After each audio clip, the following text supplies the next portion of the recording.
Thanks, listeners, for joining us for today's edition of Elko Live here on KELK. Once a month, we get together with local law enforcement so we can talk about ongoing and upcoming issues and, of course, involve the community in preventing crime and making connections with our neighbors. And that's what today's program is all about. Filling in for the police chief, we have Elko Police Corporal Joshua Taylor in studio today. And welcome, Corporal. It's great to see you. No, thank you for having me. I'm glad to be here. Absolutely. And then in for the Elko County Sheriff, Aitor Narveza, it's Lieutenant Doug Fisher. Thank you, Doug, for being on the broadcast today. Thank you. I appreciate the invite. It's good to be. Yeah, we'll get caught up on a lot of things. This is a perfect time to start talking about outdoor safety, to talk about protecting your valuables, especially if you're out holiday shopping, that kind of thing. We wanted to mention that while the chief and the sheriff are away, they're on business. It is the Sheriffs and Chiefs Association meeting, right, gentlemen? It is. Yes, the whole reason I'm here. Yep. Well, and we appreciate your being here today. So, yeah. Let's just start by getting to know you each a little better because, Lieutenant Fisher, you've been with the Sheriff's Department for a while, right? You have a long history of law enforcement here. Been around the Sheriff's Office since the late 90s, started out as a reserve and primarily was a canine officer or canine deputy for him for many years, and it's been a great career. Thank you. And then for you, Josh, Corporal Taylor? My time's not quite as tenured as Lieutenant Fisher over here. About 10 and a half years, closing in on 11 with the police department, canine handler, SWAT operator for many of those years, and most recently supervisor of the Crime Suppression Unit. Well, thank you both. Again, you bring a great depth of experience and that you care about the community to continue in the profession. And here in Elko, I know that we really appreciate law enforcement throughout the community. So there's a great reputation. So thank you. Thank you. Thank you. So what we'll do, first of all, we've been hearing in the news about these efforts of local police kind of surveilling some of our retail places. Josh, if you wouldn't mind, and it's okay to call you guys by your first names, right? And you can call me Lori. So Crime Suppression Unit, let's talk about what that is since you head up that division. We understand from talking to our police chief and the sheriff that it's really made a difference in protecting property. It absolutely has.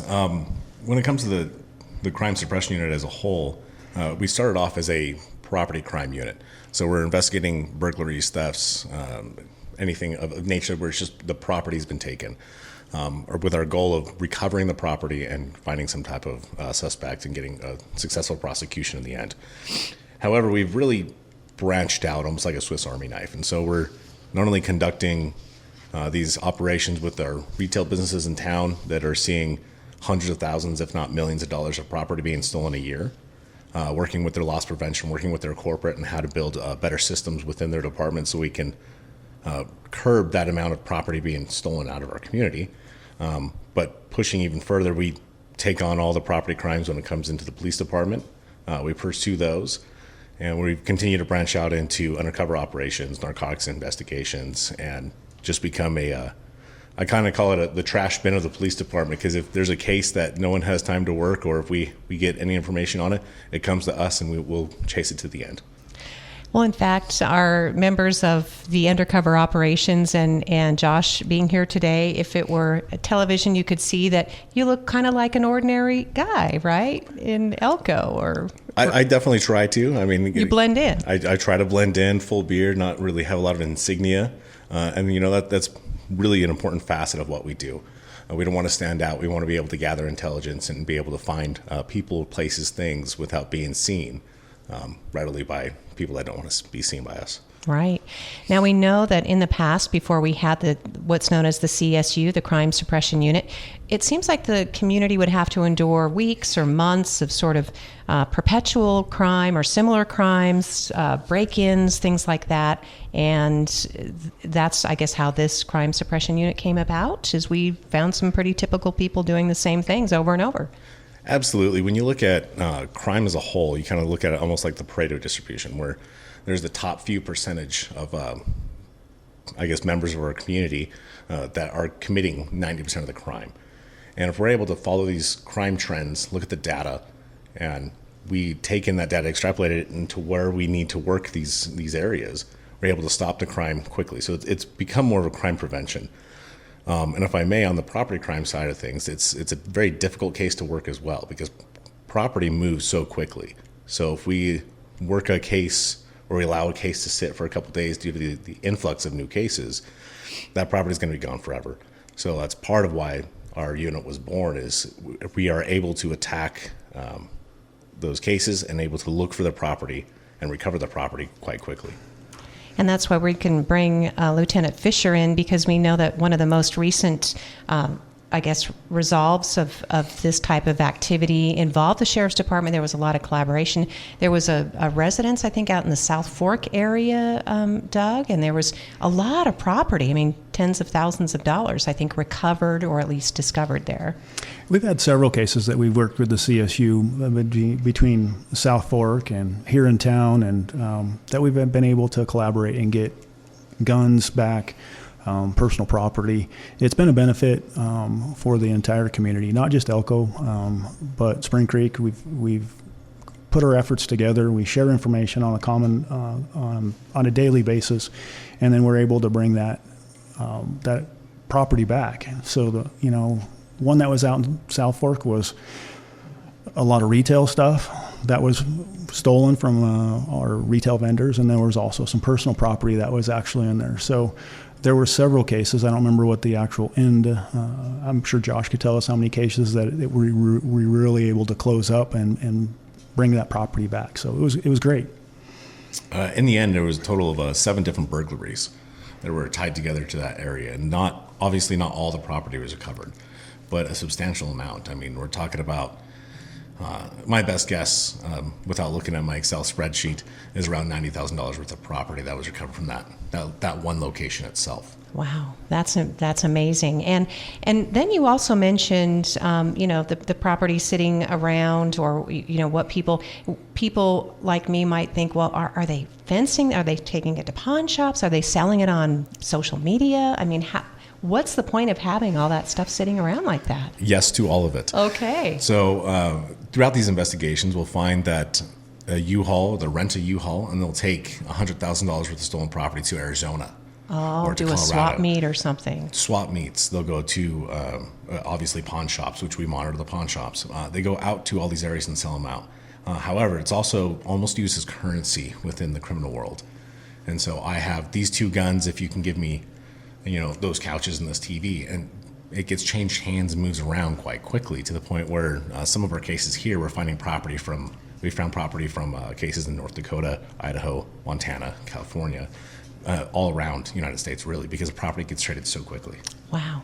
Just reading yesterday, I think, or the day before, about some bandits that are stopping trains and stealing train cars full of shoes, right? Athletic shoes, Doug. I mean, that's crazy. Yeah, over the years, and one of my things as a canine handler, we worked a lot of interdiction cases. Those interdiction cases were not just drugs.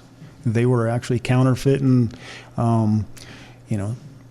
different things, such as Nike hats or Oakley glasses, or something that would be what would perceived as a valuable item to some, and they would take those and then they would trade them for whatever.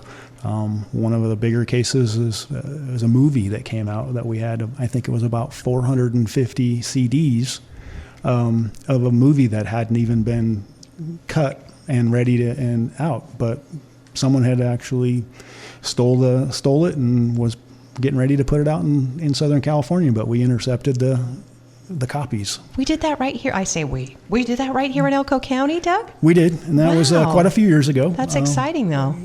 But it's little old Elko, but we are having this stuff on I-80 go through or that. And it's, you think 450 CDs, but I mean, 450 CDs doesn't sound like a lot, but when you have intellectual rights to that, that's a lot of money. That's out of these people that have very creative ideas and come up with these movies and sell stuff. So they have the rightful ownership of it. So it should be to that.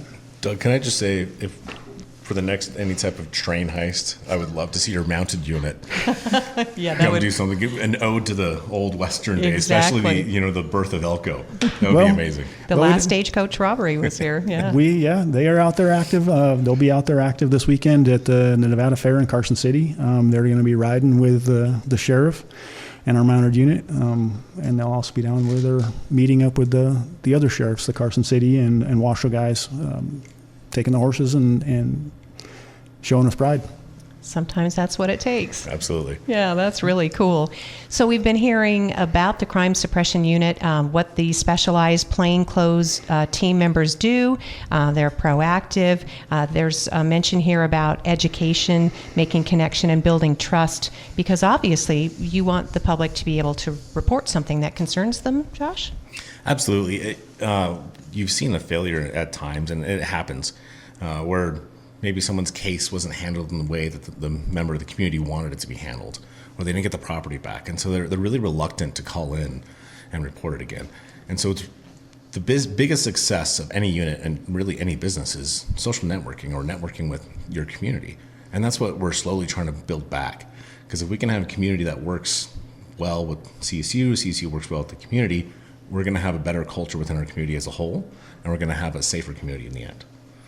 We do see this kind of collaboration between city police and Elko County sheriffs working together collaboratively, whether it's in a special response team or this crime suppression unit.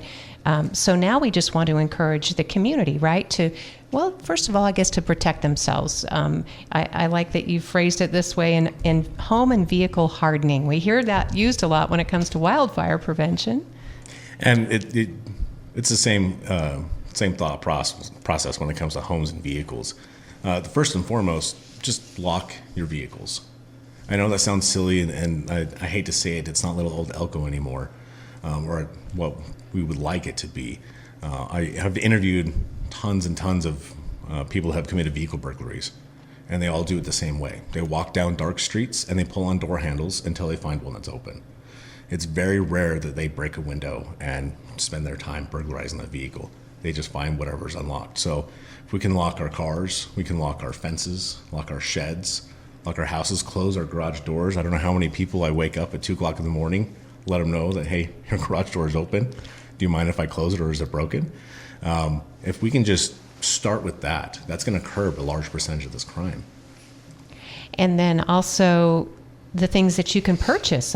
We have things like Ring doorbells, right? Ring doorbells are great. Granted, they're not an end-all to the entire system or issues, but having visible doorbell cameras, cameras in your house, motion lighting, trimming bushes or other things that can be kind of a concealment area for someone trying to break into a home or sneaking around, doing those types of things at least hardens your home to the point where you're not the target for this criminal. And then I appreciate, too, where you've mentioned connecting with your neighbors.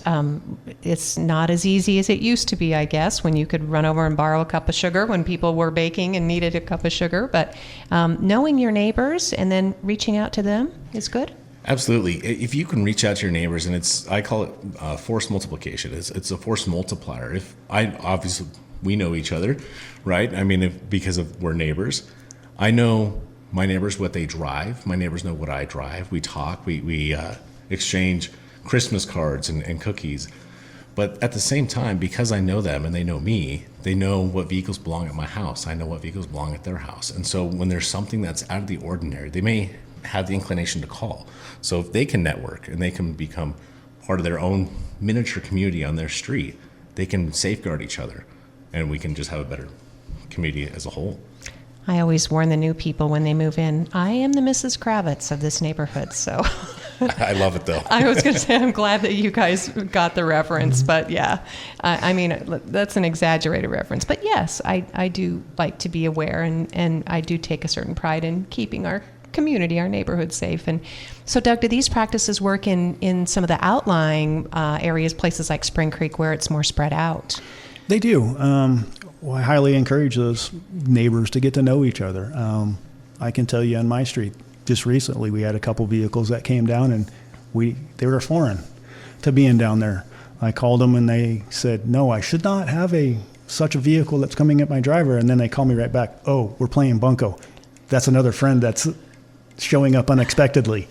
So that communication, and that I was getting ready to go over and check them out and see what was going on, at the neighbor's house because, and they were just having bunco that night. But the neighbor collaboration is huge because they know that everybody's looking after each other. And then it helps when it comes down to solving crimes. I mean, when we have that information, we get to act on it. That suspicious vehicle, the description of it, the plate number. I mean, not just a general, hey, it was a white F-150 when we have a sea of them from the mines around here, and we got tons of them. Can we narrow it down? Did it even have a green flag on the top of it or a green light? So if we can narrow that down for law enforcement, it's huge for us. And then actually sharing that information with your neighbors is huge because if they are missing something and they do have that information, that usually gets fed to us and then we can act on it. And sometimes it's insignificant information, but let us vet that information because when it really comes down to it, one little piece of information can solve a string of burglaries in which I can give you back in 2015 when Arms R Us was hit and they had 106 firearms. It was just, there was some suspicious activity in this neighborhood. They knew who it was passed on to day shift, and the next day shift was able to pick it right up and move that into a very successful investigation. So those things help. That's good to hear. Talking with our lieutenant from the Elko County Sheriff's Office, Doug Fisher, and Corporal Joshua Taylor from the Elko Police Department. And if you value your things, it's also important, Josh, I see you've noted that you document them, that you know what you have and how to best take care of it. This is not my favorite advice. I mean, it's good advice, but it's almost like a seatbelt. You use it and you hopefully don't have to actually rely on it, but having clear photographs of all your electronics, your jewelry, your tools, your firearms, serial numbers completely written down, saved somewhere on all your tools and your firearms, but even so much as the pictures along with the serial numbers helps, right? Having wherever you store these serial numbers and all these pictures, whether it's on the cloud or some type of device, or you print it out and keep it in a safe, somewhere where you can actually give us a proper list of what's been stolen. And I'd like to really, really focus on the pictures, multiple pictures at different angles, because a lot of tools, they do have serial numbers, but the first thing that happens typically is the serial numbers get scratched off of tools. Initials get scratched off the tools. Paint markers get removed from the tools. And so this DeWalt tool I found in this search warrant could be this DeWalt tool from any number of burglaries or from Home Depot for all I know. So if you can have pictures so I can really specifically identify that it came from you, that increases your chance of getting that back. And it also helps with your insurance claims later on as well. Okay, that's also good advice. And so, Doug, when it comes to firearms, what's the best way to store those and keep track of those? Because we know that we are proud firearms owners in Elko County. You could definitely, if you have a safe, and make sure that you have limited access to it. Don't be sharing it around. Make sure you control your access to your keys, control your access to your combinations, and that was great. Right along with what Josh says, taking pictures of them is a great thing. Take it so they can see the accessories that you have on it, because sometimes those accessories pop up separately later, right?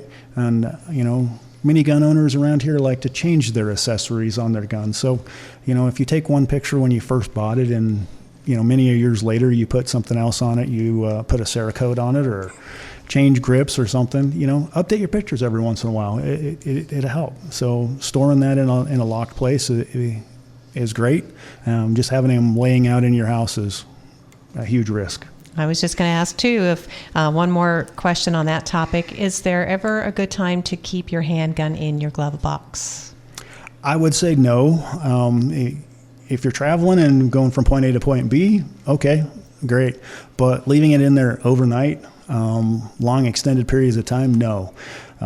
We commonly get reports that I have a 40 caliber pistol, for example, and the serial number is XYZ, right?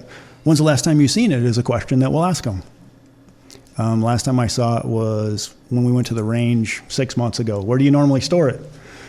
maybe in a center console of their car or their glove box. So now we have 6 months of time where this actually could have been stolen. And those crimes like that is usually more of a recovery than finding who's actually stole it. Absolutely. Thank you both. We've been talking about, obviously, property crimes, the Crime Suppression Unit.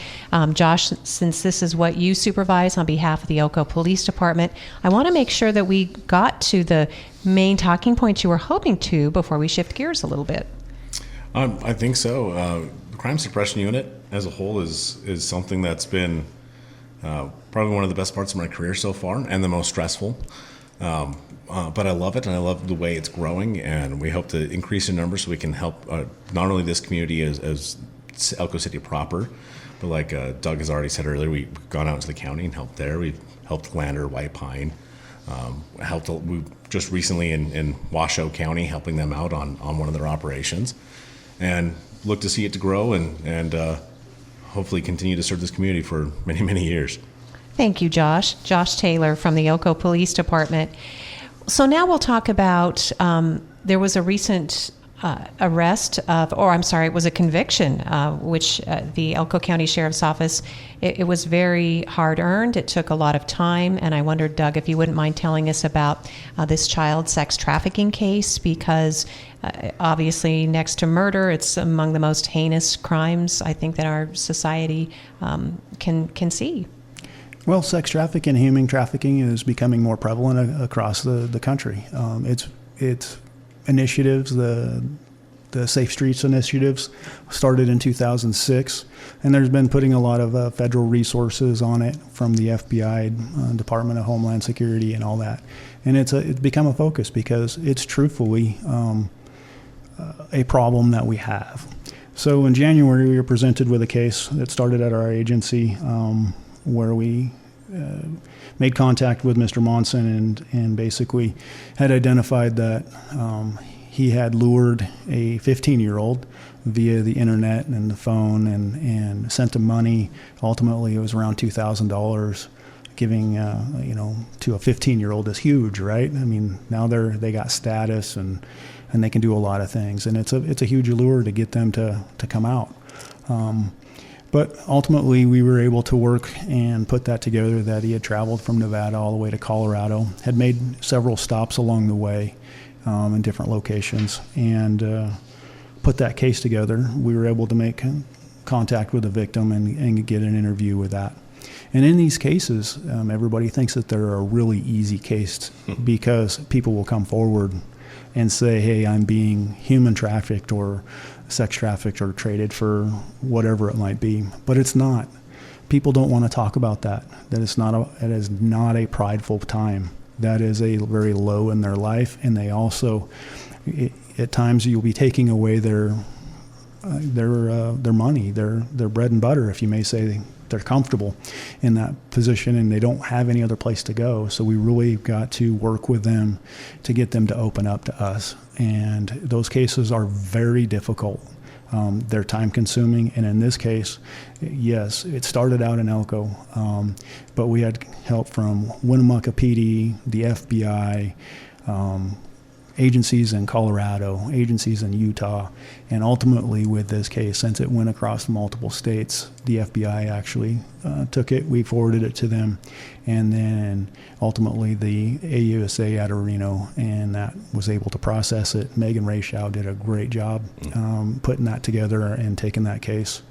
And it was a huge collaborative effort. So I think it's a win for us because these cases like this are difficult, time consuming. They consume 100 hours in it, just opening them. And then they consume hundreds of more hours doing follow-up, trying to get the information we need. So I just want to say thanks to everybody that was involved that helped us put this case together, because it wasn't because of us as the Sheriff's Office. It was because of teamwork. It really was. Well, thanks, Doug, for updating us on that situation. I can imagine that because technology has changed, things have changed so quickly and you use the words like luring, for example. We know this was an adult male who lured a 15-year-old girl, but we hear people say, well, I met a girl online, right? I mean, you're nodding because people don't understand that this is a crime. This is wrong. We understand that you may have a conversation with a person on the other end that is identifying themselves as something, as a false, fictitious name. You know, pen writers, right, in the day would also write under a different name. But it is the obligation of you or us as an adult to understand who we're talking to and in what context we are talking to. And, you know, sharing nude photos back and forth, right? You should know who you're actually sending this to. It shouldn't just be a pen profile or a picture that you think. You know, I'm not an advocate of sharing nude photos on the via text message, period, because they come out somewhere. I'm glad, because you have my phone number. Yeah. You know, and in that, on that same lines, I mean, very prominent people in our community have said that they've shared inappropriate or risque photos with others via text message. And then guess what? They're being blackmailed down the road because allegedly these photos are going to be put out on the internet or shared publicly, and prominent members have been more than willing to pay money, and large amounts of money, right? So, and then also this happens with the juveniles. They send those pictures, and now all of a sudden they're in a compromising position, if you may say, that this picture's out there, and maybe they don't want their parents to know or somebody else, and now they're doing things that are really put them in a bad place. And they ultimately end up going probably someplace that they wouldn't. So know your audience. Know who you're sending it to. And know that regardless of, how sophisticated you think a teenager might be, the children are victims. They are always victims. They cannot get back what was stolen and taken from them. So what do you advise? What do you want parents to know about this? Parents need to know that these communication devices, they have every right to go through their kids' phones. I applaud the parents that are out there actually in tune of what's going on their kids' phones. Know what websites they're actually going across. Know what apps they're using. Understand what bad apps are. Quiz them. And, have those hard conversations and that a parent need to have that educates them that once you put something out on the internet or via text message or Snapchat or something, you can't take it back. It's out there. I realize that there's certain communications that says that, it's an end all, nobody else is going to get it. But when you put information out into the dark web or on a website, you never truly know where it's going to end up. Thank you, Doug. Of course, Lieutenant Doug Fisher from the Sheriff's Office and alongside Corporal Joshua Taylor from the Elko Police Department. They are filling in today, of course, for our regular law enforcement update. I wanted to give you both. Each of these topics deserves its own half an hour, certainly. But I wanted to make sure that you got a plug in for backcountry travel and safety, Doug, because the Sheriff's Department comes looking for people all the time. Yeah, we highly encourage people, communicate with your friends, your family, your loved ones of where you're going. Don't give them a general area that you're going to go hunting in, like Area 6. Area 6 is huge. Tell them what area. Tell them be specific. And tell them the time frames that you're going to be out. If you're going to be overdue, to the family members that out there that are overdue for an hour or two, that's not uncommon for a hunter to get a deer and be, 6-8 hours late, because of pack out. But know where they're at. And then for the guys and gals that are traveling in the backcountry, make sure you're taking the supplies that you need. Take your medications for a day. Take a sleeping bag. Take some water. Take a few extra granola bars so you can be out there. Elko County's huge. We got 17,000 square miles, and it's not always easy to get out to where these people are. Have plans on how to get out there, and have safe plans on how you may get back out. If you had an emergency. So plan ahead, plan 24 hours to 48 hours to be out there is partly what we have. And we do have people that go out without their medications, and they need to take them 2 or 3 times a day, and they think that they're only going to be out there for a couple hours. And I guess for some of us, I'll date myself a little bit, but Gilligan's Island was kind of a show that they went out. 3-hour tour. Yeah. Yes. And then how many years or days or however that portrayed out. Yeah. Think of that. And I just kind of use that as an example. But I watched that a few times when I was a kid. Yep. It can happen to anyone. 'Cause how many times did I call you? Yes. To get me when I was lost out in the county. Yeah. More than once. It's true. It can happen to anybody. So the most experienced people, or certainly someone who just said, well, we just went out to cut a Christmas tree, and then 3 months later, because we've had those stories in the Sierra Nevada. So. Yep. So I wanted to make sure, Corporal Taylor, that you got to put in a plug for the boss, for Chief Kyle Ward, because he is about to launch the second in a series. So if you enjoyed this conversation that we had on the radio, you can go and be part of these kinds of conversations in person with the First Tuesday, right, Josh? Absolutely. And this First Tuesday event, the next one that's coming up is November 4th. It's going to be at the Elko Regional Airport. It starts at 1700, 5 p.m., right? Thank you. We encourage anyone from the community, from business owners to just motoring public, whoever it may be, come out and let's become a community together, not just law enforcement and the residents of this community, but we're all part of it together. So if we can come together and maybe have solutions, talk, network with one another, just be able to come together and have a good time, honestly. And there are a lot of great ideas, in the community. And then also law enforcement may not realize that the community didn't know something, they weren't aware. Law enforcement may not know something that the community is aware of. I saw this happening during the first session. Absolutely. And that's one of the bridges or the relationships we're trying to build, especially through these type of meetings, is that these problems and solutions that are coming to the police department, we can hopefully implement those or find ways to, fix these problems. And how I have to look at it is if we're not progressing, we're regressing. And so as long as we work with our community, we're going to progress further and build a better culture of safety and security for everyone involved. And don't be surprised if the topic balloons a little during the discussion, which is nice because, again, that could lend to a future topic. This theme will be holiday assistance. So we know that whether it's a sustained government shutdown, people don't have access to, the benefits that they're used to. The police chief would like for people to come together to talk about what the needs are and what is available in the community, because there's probably a lot more out there than people realize. People want to do the right thing. Oh, absolutely. There's so many people actually give back in this community that we never even hear about. And so we can come together, we can create plans that we're able to give back to the community, those who are impoverished or whatever needs there is in the community.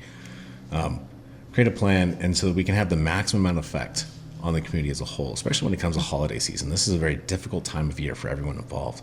I mean, we're looking at Thanksgiving pretty soon. We have Halloween just around the corner, and then Thanksgiving, and then Christmas, and then everything else that happens along this holiday season. So it's all about the assistance and getting together and being able to help out.